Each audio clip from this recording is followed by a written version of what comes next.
Суроо берерди. Атыңарды, айлыңарды тагайтып, анан суроону кыскараак берүүгө аракет кылсаңыздар, анткени эл көп. Биринчи, экинчи, үчүнчү, төртүнчү ушундай аракет этебиз. Биринчи микрофон. Ассаламу алейкум рахматуллахи ва баракату. Урматтуу бир туугандар, урматтуу меймандар, урматтуу Сатырнур Кожоев, Алай жерине куш келипсиз. Ооба. Сиздин ар бир келишиңиз өзү биз үчүн чоң жеңиш болуп атат. Өзүңүз айткандай көптөгөн атыңызды айтып койсоңуз, атыңызды. Урматтуу туугандар, микрофонго чыгып эле биринчи атыңыздарды айтыңыздар, айлыңыздарды айтыңыздар. Экелен нерселер. Атыңызды, айлыңызды мен жазып алам бу жерде. Ошо ойдон уш жерде сакталып калат. Мен тиешелүү органдардан сурап алганыма жеңил болот. 1 жылдан кийинби, 2 жылдан кийинби карап мен эстеп турам муну. Ошон үчүн атыңызды, айлыңызды, андан ашыкча сөздүн кереги жок. Анан проблеманы айта башталам. Мен Гүлчө шаарынын тургуну Аматов Базарбай. Базарбай ака. Ардагер. Атыңарды деле айтып турсаңар. Базарбай, Аматов Базарбай. Болду. Атыңыздарды деле айтып туруңуздар, мага ошо жетет. Ооба. Мына жол өзүңүз бардык нерсенин баарын мен айтайын дегендердин баарын айттыңыз. Алла разы болсун. Сиздин ар бир келишиңиз өзү биз үчүн чоң жеңишке жеткендей эле болуп атабыз. Сиз өткөн жылы келип, Алемек Даткатабыздын 225 жылдыгын өткөрүп, жакшы өткөрүп берип, өзүңүз келип катышып кеттиңиз. Ошондой эле Гүлчө айылын шаар макамын берип, өзүңүз айткандай 5 миллион, 105 миллион каражат бердиңиз. Ошондой эле жашка мектептерди, бала бакчаларды куруп, анан азыр күбө болуп келген тейлөө борборун дагы ушундай уруксат берип, азыр өзүңүз лентасын кезип, уруксат берип кетип атасыз. Мына ушундай иштердин андан кийинки өзүңүз айткандай олорду кайталап отурбайлы, көп жакшылыктарны дагы беребиз деп атабыз. Биз алайлыктар сизге көп ыраазыбыз. Рахмат, дагы иштериңизге ийгилик болсун, ден соолук болсун. Кудайым ушул элди алдыга чыгарып, өзүңүз максат койгон дүйнөлүк өлкөлөрдүн катарынан алдыга өткөрүштү Алла Таала насип кылсын. Рахмат Базарбай. Омин деп бата берген биз келип калды кезеги. Элибиздин накыл сөзү туура экен, бата менен эрге көрөт дегени. Омин деп батабызды берели, бата берген өнүбөссүн дегени. Эл бата өнүбөссүн дегени. Кудай колдоп узук жашап, элди алдыга баштап, жамандыкты көрбөйбүз эли. Омин, омин, омин. Рахмат көңүл бурган. Рахмат. Бу алайлыктар бата менен баштадык го, жакшы бул жакшы. Эмне проблема айтат экен деп күтүп атсам жазып алып. Бата менен баштадыңыз. Рахмат ата. Рахмат. Кудай кабыл кылсын батаңызды. Кудай кабыл кылсын батаңызды. Саламатсызбы, Сатырнур Кожоевич. Санариптер боюнча Канатбек атым, жаштардан сүйлөп атам.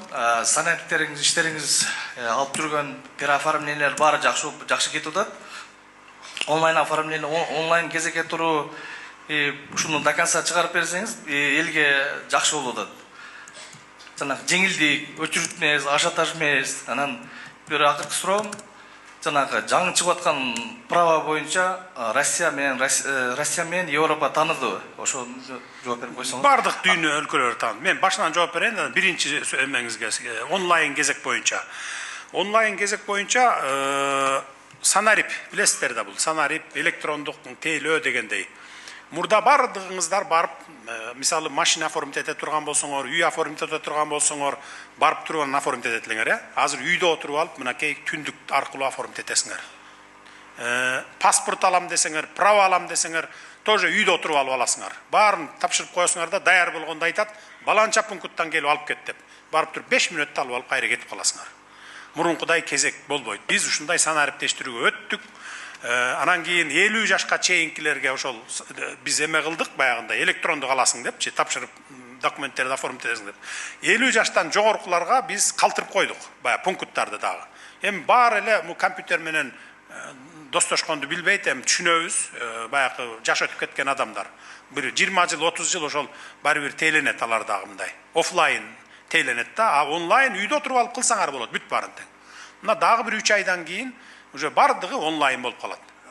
50 жаштан өткөндөр деле эгер үйрөнүп алсаңар, кантип оформить этишти, үйдү сатканды, машинаны сатканды үйрөнсөңөр болот. Экинчиси кайсы маселе дедиң? Права бөлүк боюнча. Права боюнча. Права боюнча бүт дүйнө жүзү тааныды. Бул ушул реформа акыркы ушу 5 жылда көрүп атасыздар да, көп тармактарда реформа жасабадыкпы? ар бир реформа жасаганды зычу, дароо кыйкырып чыгат, өкүрүп бакырат, пикет кылат, 200 киши, 300 киши, анан интернеттен кокуй эле кокуй, өлдү бул жагым баары кыйрап калды дейт. Артында ким турат? Артында бая уюп, цемент болуп, бетон болуп отуруп калган коррупционерлер отурат.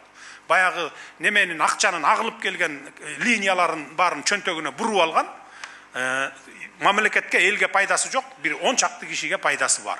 Анан ошону реформа кылып, талкалап, баягыны кайра жаңыдан курайын десең, ошолор кыйкырып чыгат да.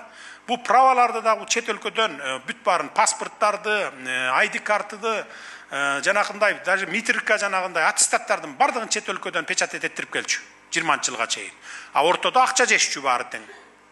Билбейт, аякта мисалы бир мисалга айтайын, 10 сомго бир жанагындай аттестатты бастырып келе турган болсо, бияктан мен 10 сомго бастырып келдим деп 5 сом кош 5 сом чөнтөгүнө салат, эч ким билбейт. А тиги як бербейт, канчадан неметкен дегенде. Азыр мына 100% өзүбүздөн бастырып атабыз. Өзүбүздөн бастырып атабыз. Ошонун бардыгы сизге кыйкырып жүргөн жана могу права жарабай калды, Европа мага эме кылбай калды деген ошол мафиялардын кылган иши бул. Түшүндүңөр, а? Дүйнө жүзүндө тааныды, мына Европада тааныды, Россияда, бардык мамлекеттерде тааныды. Азыр ал жаңы праваларды бүт баары толук алмаштырып бүткөндөн кийин, жаңы права, жаңы ID карт, дагы эмнелер эле, жаңы права, ID карт, техпаспорт, основном ID карт менен праваларды. Мурда Москвада мына 2016-жылы мен өз көзүм менен көргөм, $5000 чейин сатчу эле ID картаны. Праваны $3000. Бүт баары жасалма болчу. Биздин Кыргызстандыкын. Мына кошуна мамлекеттер аттарын атабай эле коеюн, сатып алып, ошолор менен мен Кыргыздын гражданымын деп айдап жүрчү.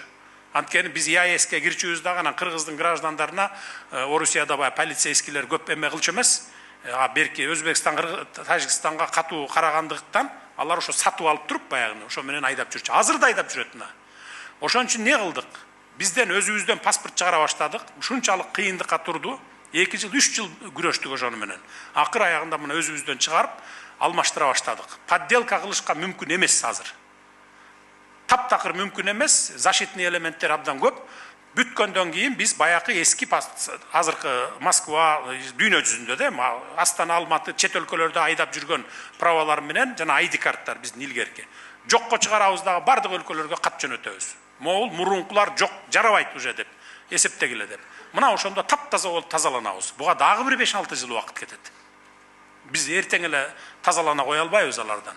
Ошон үчүн жана праваны бир Европадан бирөө чыгып алып неме кылды го, мына бизди жарабайт деп атат, анан антип атат, минтип атат деп. Анын бардыгы ошол жанакы коррупционерлердин уюштурган маселеси. Түшүндүңүздөр, а? Тилектеш айыл өкмөтү Оразалиев Акмөндүр. Мен айтайын дегеним Акмөндүр? Ооба. Мен айтайын дегеним Ош Эркештам жолу боюнча айткым келип атат. Ош Эркештам жолу Алай районунун 70-80% менен өтөт. Биздин бул жолдо кырсык деген аябагандай көбөйүп кетти. КамАЗ жеңил машинадан көп, элибиз көрүп атат. Бир күндө 5-тен 10 адам кырсыкка учурап атат. Ушуну көзөмөлүңүзгө алып берсеңиз, бунун чечүүнүн 2 жолу бар деп ойлойм. Мен оюмча, биринчиси Кудай каалап насип кылса 26-жылга 4 тилкели болуп жолубуз кирди. Ошону өзүңүз көзөмөлдөп, 26-жылга канча километр болсо бир узартып, көзөмөлүңүзгө алып берсеңиз, экинчи жолу Ош Гүлчө жолунда Каратай деген айылыбыз бар. Каратай айылы Кара Суу районуна карайт.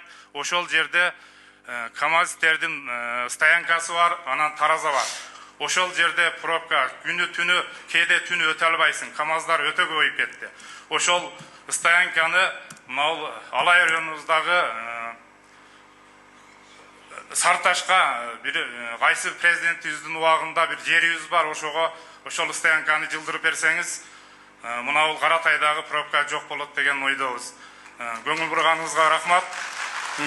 Адам өмүрү эң кымбат деп ойлойм, ушуну эске алып берсеңиз. Караштырабыз муну, 4 тилкелүү жол кылганга аракет кылып атабыз. Эми международный жолдордун баарын ошондой кылабыз.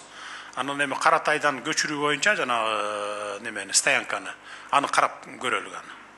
Биринчиден мен айта турган сөзүм, мына райондо коэффициент. Атыңыз ким? Әлимкан Тардак, Жүйек жол айыл өкмөтүнүн тургуну болом.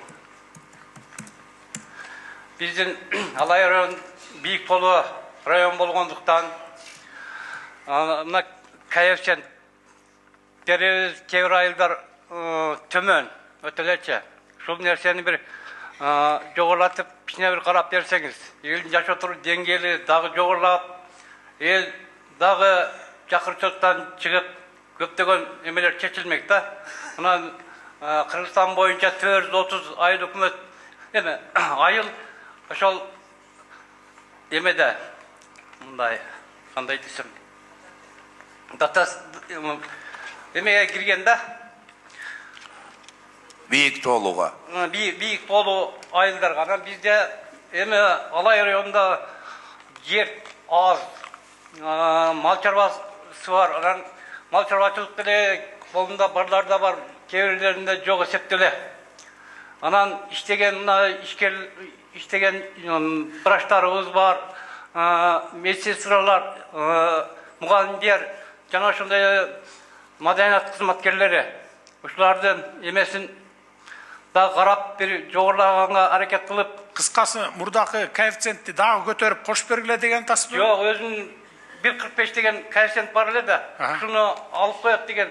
Эми 74 айыл кирбей калыптыр да. Ал айылдар канча деңиз деңгээлинен канча деңгээлде турат? 1.8деби же ылдыйбы?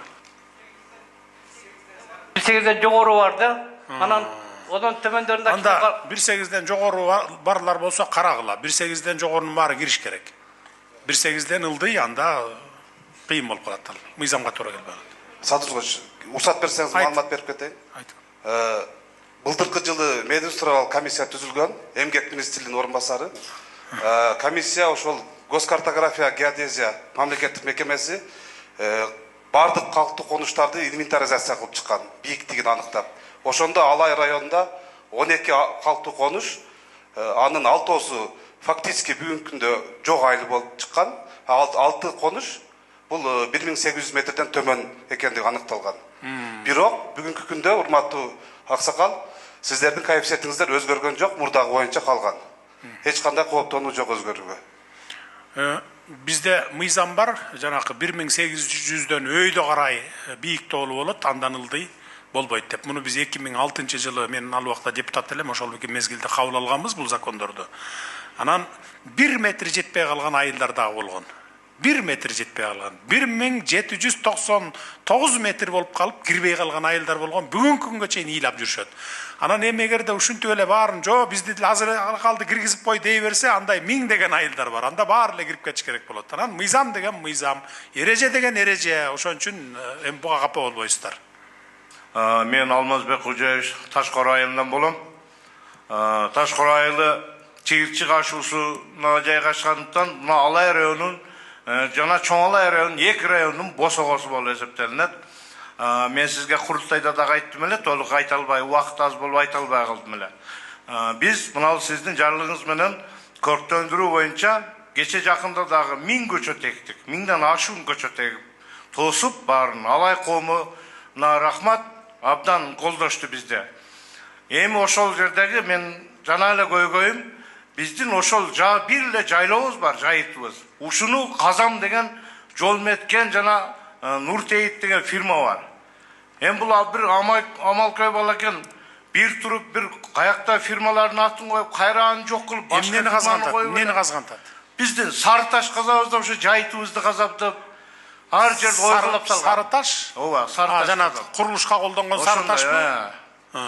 Эгер жайыт жерде болсо, жайыт жер. Анан бул жерде тарыхый күмбөздөр бар.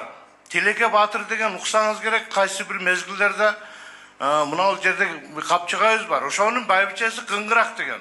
Ошол Кыңгырактын күмбөзү ошол жерде жайгашкан. Анан жакында дагы балдар тартып келишти, ташка жазылган тарыхый жазуулар бар экен. Муну да изилдет. Ошол Кыңгырак байбиченин жаткан жеринде ата бабаларыбыз жайлоо кыштоо көчүп жүрүп, жайындасы өтүп кеткен каза болгон балдарын ошол жерге көмүп, Балабейт деп аталып калган ол жерлер. Ушул жерлерди мен курултайдагы айттым эле, кандай бир ушундай кооз жерибизди каздырып жүрсөк, бир жайлообуз, жайытыбыз болсо биз каяка барабыз? Өзү тиргилибиз мал чарбачылык менен болсо. Түшүнүктүү. Аким, уктуңуз да. Эгерде жайыт жерде болсо чындап эле, мындай тоо таш эмес, жайыт жерде болсо каздырбагыла. Анан суунун жээктерин каздырбагыла. Силердин жериңер боюнча 2 лицензияны артка кайтаруу боюнча иш алып барып атат уже. Ben başta vereyim be. Айта бериңиз. Gaspedi prezident, hurmatlı prezident. Mesele var. Ayta vereyim. Айтыңыз, баштаңыз. Атыңызды айтып коюңуз. Birinci mesele. Атыңызды айтып коюңуз, атыңызды. Oş ovrusuna Karatay'a tamoyunu kurup ver. Tamoyunu, hiç aytayın. Азыр эле сөз болду. Понял. İkinci mesele. Var mesele. Senin kantorun var, çekile duran mesele bu. Aytayım mı? Айтыңыз. Ayta vereyim, açık aytayım. Arpatektir ayrında çok spor satışı var. Senin altında borç gerek. Cama çok. Bu pişkekte yok. Çolpanata da var. Prezident kurtmuyor, Morokko prezident. Adını unutmadım onu. Ana dördüncü mesele can güreş. Arpatektirle güreş. O şoğa beni çoğun babam, çoğun atam kokon kandığının batır vurgun. Balası Belorusya'da dayınsız bulun. Kara kağıt gelgeni emez. Uşul sportsalga Dosbay Çançer'den atın koyup ver degen ötünüç var. Şunu atkarsan Макул, көңүл бурабыз ата, көңүл бурабыз. Байтуруп Шырмаш Маданович, мен эки көзүм азиз, эки көзүм көрбөйт. Мен балдардан бербейиңиз, балдардан. Бербейиңиз, алып келет мага. Алып кел бер. Мынакей. Менин эки көзүм азиз. Жошол айылында жашайм өзүм. Байтуруп Шырмаш, эки көзүм азиз. Мен өтө муктажмын да. Россияга барып лечиле кылсам болот экен, көзүм ачтырсам болот экен. Мен азыр 5-6 жылдан бери кыйналып жүрөм, эки көзүм азиз да. Ошого мамлекеттен жардам болобу деп Садыр Жапаров сизден суранып жатам да, ошого жардам бербейсиздер, а? Канча балаңыз бар? Не дейсиз? Канча балаңыз бар? Менде 3 балам бар. Чоңойгонбу бары? Чоңойгон эми олар өзүмөн өзү да, менин аялым көзү эле, башка эч ким жок, көзү эле да. Бу жерде турасызбы, Гүлчөдө? Жошол айылдын Камизинде турам. Ошого мен жакшы. Кадыргашым жетпейт, акча эми Аскат барбы? Эми операцияга ошого жардам берсеңиздер болот. Россияга баргангачы. Сен данныйларын алып келчи, Бишкектен көргөзөлү, жардам берип көрөлү, аракет кылып, болбосо башка жака жөнөтөбүз. Макул, ошондой кылсаңыз. Сүйлөшүңүз тиги телефонду алып алыңыз. Мен Офоршоева Сонунбү, Оштон келдим. Кече Кара Сууга барбам, жете албай калдым. Менин проблема өзүмкү. Мен мына жерде Памир трактиде ол Памирлердин али жери сатылып кеткенде, мына жерде Назарбек уулу Самарбек деген жерди чечим чыгарып неметип алган. 10 адамга бөлүп саткан ошону. 2006, 2009, 2010-дорго чейин. 2010-дорда биз алып генплан жок экен, унда бизге кызыл китеп кылып бербесең болбойт дегенен алар кызыл китеп кылып чыгарып, биз аларды оформлять этип 10 адамга 10 сотик жер сатып алган элем. Мынан ошо Назарбек уулу Самарбектин жеринен. Ошону 10 жылда үйдү салып бүттүм. Салып бүтүп эми кирейин деп атканда бул кайра 2019-жылы бул кайра дагы баягы пожарный кирген жерди дагы эметип туруп кайра башка геймплан кылып туруп, не номери, не эч баласы жок кылып туруп, 4 сотикти буягынан ошондо эле менин 1 сотигим алган 885 кылып туруп, менин кызыл китебиме жазып берген. Мен ошо менен үйдү салып, бардык кызыл китептерим полный бар, проектилерден бери. Ошону бузуп, кече 2019-дан жана башканы кирип туруп, сатып туруп, ошону сен кирип кеттиң деп туруп, алдап туруп мени 3 сотик жеримди госуистер менен архитектуралар сатып берди. Потому что 6 метр ашып кетти деп, 6 метр эмес, мен даже 1 метр ашпаптырмын. 8 сотик 13-тө жашаптырмын. Булар биринчи сот кылганда ошо карантин убагында биринчиден 15-ине чейин карантин болгон. Ошо Түшүнүктүү. Район жетекчиси Аким. Бул сиздин ишиңизде, сиздин деңгээлде чечиле турган иш экен. Ош шаарынан келдим дедиңиз, Сиз жазып алып туруп тиги Жанар мырзага берип койгула. Пусть кабыл алсын, кабыл алып териштирип туруп, анан адилеттүүлүктү ордуна койсун, түшүндүк. Калыстык кылып карап, адилеттүү чечим чыгарып берсин. Түшүнүктүү болду. Жанар мырзага барасыз. Мэрге барасыз, мэрдин кабыл алуусунда болосуз. Барсам бизге документ келген эмес. Немеге барды? Мына 2 айдан бери сот токтоп турат. Сиз неме кылыңыз? Кара суунун да акимин чакырыңыз, Жанар мырзаны да чакырыңыз. Бу ишини да кабыл алып, үчөөңөр отуруп алып чечесиңер. Мына губернаторга келесиңер, чогултат. Жанарды Кара суунун акимин баш кылып чогултат. Сиз да катышасыз анда. Мен чогулуш бүтүп, райондор кетери менен чакырасыңар, үчөөнү тең чакырып туруп, анан кийин где-то 16-сында чакырып неме кылалы. Урматтуу Садыр Нуркожоевич, Мурдаш айылында номер 34-чү Амачебеков атындагы орто мектеби 2002 жылы 375 орунга ылайыкташтырылып, бир кабаттуу болуп бүтүрүлгөн. Азыркы учурда 561 окуучу билим алат. 47 мугалим эмгектенет. Мектептин вентиляциялык аба өткөрүү жагы жок. Класстык бөлмөлөрдүн полдору чириген, эшиктери. Кайсы айыл дедиңиз? Айыл. Мурдаш айылы. Мурдаш. Эскирген. Имарат ным тартып суук болуп турат. Жылуу системасы начар болгондуктан мектеп ичинде жылуу температуралык режим сакталбайт. Ашканасы тар. Мектептен узак жайгашкандыктан башталгыч класстын окуучулар үчүн ыңгайсыз. Ошондуктан мектептин сыртын жылуулап капиталдык ремонттон өткөрүп, кошумча корпус менен ашкана курууга жардам берүүңүздөрдү жалпы айлелүү суранабыз. Курулуш министри, быйылкы да барбы, быйылкы жылкыда же жокпу бул Мурдаштагы мектеп? Быйылкыда жок. Азыркы учурда Алай району боюнча 21 объектинин курулуш иштери жүргүзүлүп атат. Эмдиги жылкыга карасак болот. Эмдиги жылкыга немеге киргизгиле? Бюджетке. Жарайт. Эмдиги жылкыга бюджетке киргизгиле. Мектептер боюнча мен тапшырма бердим өкмөткө. 60-70 жылдары салынып, баягы аварийный акыбалда турган мектептердин бардыгын 28 жылдын сентябрына чейин бүтүрөсүңөр деп. Жалпы республика боюнча быйыл, эмдиги жылы, аркы жылы 28 жылы сентябрда эски мектеп деген проблема болбойт. Ну, крайним случае 30 жылга чейин эски мектептер калбайт. Бизде билесиздер да бардыгы эле мектеп где-то 3000 айылыбыз болсо республика боюнча баарында эле эски. 80-чи, 60-чи, 70-чи жылдары курулгандар. Ошолордун бардыгын мына акыркы 5 жылда алмаштырып келатабыз бүт баарын жаңылап. Дагы бир 3-4 жылдын ичинде жаңылап бүтөбүз. Бир да айылда эски мектеп калбайт. Айтылуу Алай элине аткалардын мекенине келгениңизге куш келипсиз. Урматтуу Садыр Нуркожоевич, мына 35 жылдан бери эгемендүүлүк болгондон бери бир дагы президент келип сизге окшоп бир жеке элдердин пикирин угуп, көйгөйлөрүн уккан эмес. Сизге Алла Таалам разы болсун, сизди Алла колдосун, ошондой эле кыргыз элиңиз колдосун. Менин сизге болгон кайрылуум мына Алай элинин атынан өтүнүч бар. Менин өтүнүчүм легендарный парламенттин депутаты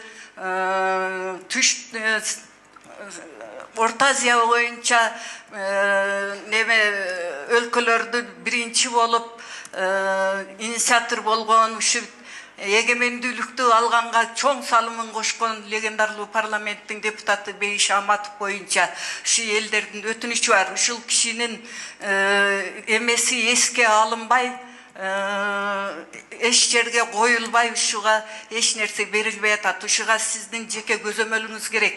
Бул кишини өзүңүз билесиз, кандай экенин сиздин ана немеңизде турат. Мен мурунку акимге кайрылган элем. Кайрылсам ал ошол өтүп кеткенде немеге митингге барып, элдердин айткан ал киши жөнүндө сүйлөгөн сөздөрүн көрүп, угуп, бул кишиге биз сөзсүз бир неме жердин атын же бир наамын беришибиз керек экен дедиле.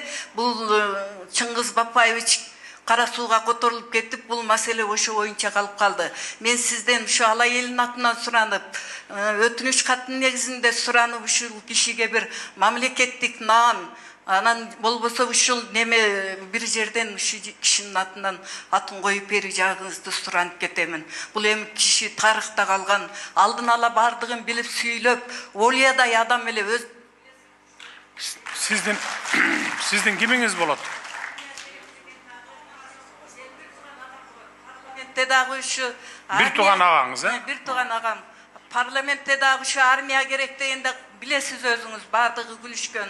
Бул киши Олиядай киши эле. Ушуга бир мамлекеттик наам, анан же болбосо мамлекеттик наам деле бир жерге атын коюп берип жатат.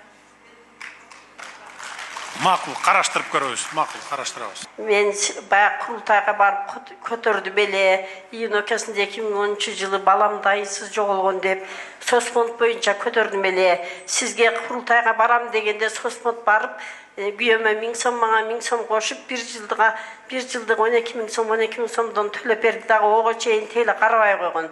Кече губернаторго рахмат, губернаторго кирип арыздансам, Бактияр Алиевке чейин чыгса бир козголуп койбоду. Ак кар көк музда иштеп күйөөм 20 жыл 6700 зорго пенсия алат.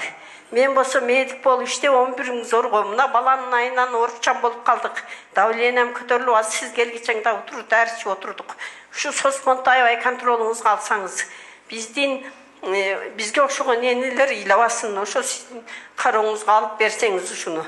Ишиңизде ар дайым ийгиликтер болсун. Макул, кароoma. Рахмат. Менин атым Көчкөнбаева Света, Курманжан айыл өкмөтүнөн келдим. Менин көйгөйүм, менин бала көйгөйү. Менин балам бир урушка катышып эле жок жерден эле камалып кетти. Ошону бир жакшына карап берсеңиз деп келдим эле, атайын ушу көйгөйүм менен. Баламы бир сотуна катышып аттым. Бир дагы бир балам ыйлап ошо жерде айтып атты, мен кайра күйөөмүн тагасынын баласы болот эле. Мен тагыма неге колум тиет, мен колум тийген да эмес десе болбой эле. Бир доказательствосы жок эле менин балам 10 жылга камалып кетти.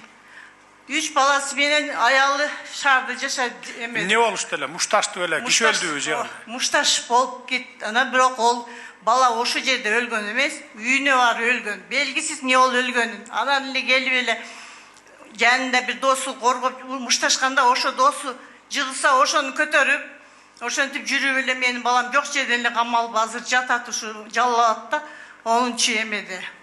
Ички иштер министрлиги барбы бул боюнча силерде маалымат айтып бергилечи? Аялынын дагы ата-энеси ошо балам камалгандан кийин, 1 айдан кийин ата-энеси өтүп кетти, келиним. Апасы да, атасы да жол кырсыгынан. Ошентип эми келиним дагы орукчан болуп, иштей албай отурат. 3 баласын менен батирде жашайт. Садыр Нурович, уруксат берсеңиз азыр могул жо-жайын тактайынчы, кайсы жерим экенин баарын, маалыматтарым бар. Же жүрүңүз берген такташалы. 1 минутта суралайын да маалыматтарыңыздан. Мен Суранбаева Орозбеби Талды суу айылынан келдим, Памиралай айыл аймагынан. Биздин көйгөйүбүз бул элдин көйгөйү. Биздин айылыбыз деңиз деңгээлинен 3100 метр бийиктикте жайгашкан. Жалпы эле айыл аймагындагы 5 айыл 3100 метр бийиктикте жайгашкан. Биздин бара турган жолубуз эң биринчи ушул Ош Эркаштан Уна жолунун 168 километринде турат. Талдыгаш ушу. Ошол Талдыгаш ушу жана Катта Талдыгаш ушу 2 ашуудан өтөбүз. Кышта кышыбыз узак 6-7 айга созулат. Ошол жолдон дайыма Кытайдын камаздары эң көп өтөт. Айыл элдери да Такай Чоңалай элинин 35 000 калкы бар Чоңалай эли да ошол жолдон өтөт. Анан ошо жолубуз кышында аябай кыйынчылыкка батабыз. Эл көп кырсыкка кабылат. Ошол себептен ошол Талдыгаш ушуна тоннел ачып бере жагын сунуштайбыз. Кыскача эле айтып койбойт белеңиз. Экинчи маселе. Бул маселе каралып атат. Талдыкка 7-8 километр болот экен. Муну келечекте туннел курабыз. Туннел ачабыз. Экинчи маселе биздин ошо Памиралай аймагыбызда 5 айыл турат, 5 айылдын элинин көпчүлүгү жеке жер тилкесин алуу үчүн көп арыздарды берип келатышат. 600-700ге чейин жакын жарандардын арызы бар. Ошол жарандарга жерди бериш үчүн биздин жерибиз суат жери болуп калган. Ошол суат жерин трансформациядан өткөрүп, кайрак жер, жайыт жерге өткөрүп бере жагын сурайбыз. Неге тиги сугат жерди кайрак жерге өткөзөбүз? Берчи микрофон. Анткени жер тилкесин алып үй салганга жарандарга сугат жер ыңгайсыз. Сугат жерди бере алышпайт. Ошол себептен же кайрак. Ал жер өзү сугат жерби? Өзү сугат жер. Ошону же кайракка же жайыт жерге айландыруу. Жок, сугат жерлерди биз колдон келишинче экономдошубуз керек. Мен азыр эле айттым го. Сугат жерлерди экономдошубуз керек жерди биз. Кийин бара мына мисалы Кытайга барып жүргөндөр көрүп жүрсөңөр керек. Шанхайдан Пекинге учсаңар, тоонун үстү менен, тоо аякта да ушу биздики сыяктуу тоонун үстүндө. Тоонун үстүлөрүн кыркып салып туруп, ошол жерлерге чай айдап атат, буудай айдап атат, башканы айдап атат. Бир турба менен сууну чыгарат төбөсүнө. Бочкага сууну толтурат. Анан кийин жана капельный орошение деп коебуз го, тамчылатып сугаруу менен мына тоолордун төбөсүн кырка баштады жер айдаш үчүн. Тоонун боорлоруна чайларды айдап алып туруп, эгип алып ушинтип атат. Кийин биз да ушинтип калабыз. Ошон үчүн колдон келишинче сугат жерлерибизди сактайлы. Мен акимдерге, айыл өкмөттөргө бардыгын айтып атам. Сугат жерлерди сактагыла деп. Жер бирдеме салып ийбегиле, үй салганга бербегиле, имарат куруп ийбегиле деп ошондой кылып атабыз да. Шаардын тегереги болсо, анда болот эле. Айыл жерлерде сугат жерлерге колдон келишинче тийбегиле.